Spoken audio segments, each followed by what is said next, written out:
Oke teman-teman, kali ini kita akan sedikit membahas tentang button validation. Jadi apa itu?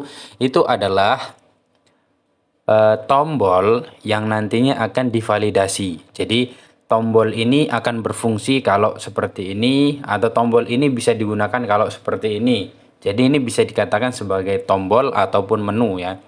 Contoh di sini saya memiliki data, ya lagi-lagi ini pakai handphone saja ya. Kalau kalian ada desktop itu lebih enak biasanya tampilan. Contoh di sini saya ada database ya atau aplikasi Brankas ya. Kalau kita input di sini, nah ini ada posnya ya. Jadi mungkin dalam satu Brankas itu ada pos-pos tertentu dari keuangan ya. Ya, tapi kita tidak lihat di sini aja. Contoh di sini ada transaksi dua ya, kantin ini ya. Nah, di sini tidak ada edit. Nah, kemudian kalau yang berikutnya ini ada editnya. Nah, bagaimana bisa ada edit dan tidak ada edit ya? Nah, ini di sini disetting kalau dia ini berada di posisi terakhir dari kategori itu maka boleh diedit. Tapi kalau misalkan sudah ada data baru yang satu pos, maka dia nggak bisa diedit. Karena dikarenakan takutnya ya itu akan mengganggu sistem hitungan-hitungannya ya. Begitu juga dengan gudang ya. Ini gudang baru satu tapi nggak bisa diedit. Nah, karena memang di setting yang bisa ngedit adalah yang input. Nah, di sini ada tulisan by. By-nya ini adalah email ini, sedangkan saya sekarang menggunakan aplikasi BMT17. Berarti saya tidak bisa mengedit. Tapi kalau misalkan saya menggunakan email ini, contoh ya, ini kita salin, terus kita rubah di sini, kita apply,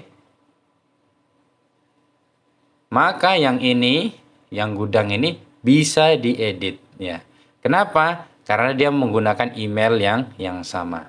Nah, bagaimana caranya menyeting itu semua? Nah, kita akan lari ke bagian tombol ya, atau orang di sini behavior ya, atau action ya. Kita pilih tombol yang mau kita setting. Contoh di sini tombol edit ya, sebagaimana tadi. Oke. Terus kita lari di sini di bagian behavior. Di sini ada only if this condition is true ya. Jadi ini hanya berlaku kalau kondisinya itu benar.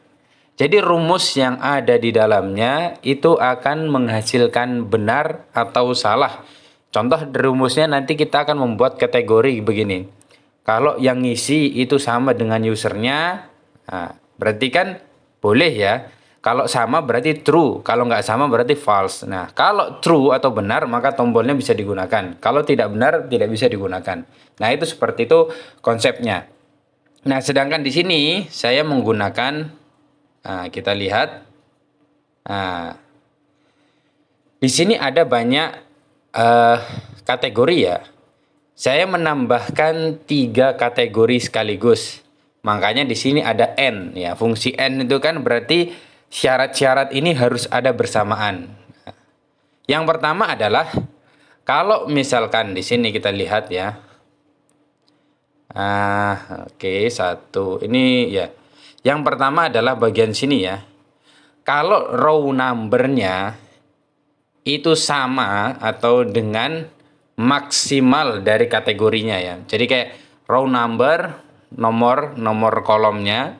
Kemudian di sini sama dengan max select ya. Jadi dia fungsi berikutnya adalah dia mencari angka tertinggi dari row number itu sendiri yang kategorinya adalah sama dengan pos yang ada di kolom itu.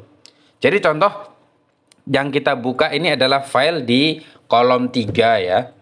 Kemudian maksimal kolom tertinggi itu juga nomor 3. Artinya dia akan berada di data terakhir. Kalau ternyata kolom tertinggi daripada pos itu lebih daripada itu berarti kan tidak sama. Itu artinya dia tidak true alias false. Jadi tidak akan bisa digunakan. Kemudian yang kedua, by sama dengan user mail. By itu kan tadi ada di kolom ya. Jadi kalau siapa yang input, dia akan tercatat di situ emailnya ya. Nah, user email ini untuk mengambil nilai daripada email yang digunakan oleh orang yang login tersebut. Nah, kemudian yang ketiga, tanggal sama dengan date now. Jadi tanggal yang ada di kolom itu harus sama dengan tanggal hari ini. Jadi kalau misalkan sudah lewat 1 hari, lewat daripada hari ini, sudah nggak bisa diedit. Jadi dia ada 3 kategori ya. Yang pertama adalah dia harus berada di posisi paling akhir kolomnya ya, atau barisnya.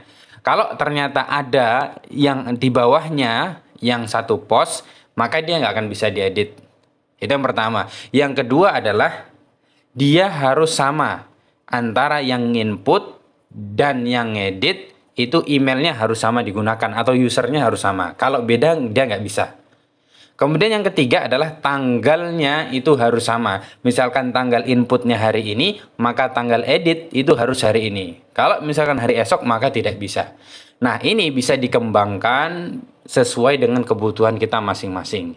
Ya, ini gambaran ringkas ya, bagaimana tentang kita mengatur daripada behavior ini sendiri. Jadi tombol-tombol itu kita bisa setting, tidak untuk semua orang.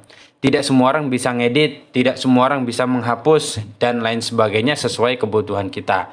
Ya, sekian ini ya gambaran tutorial tentang data validation khususnya untuk action ya. Semoga bermanfaat, bisa kita kembangkan menggunakan Upsheet ini untuk mempermudah kehidupan kita, pekerjaan kita, dan semuanya.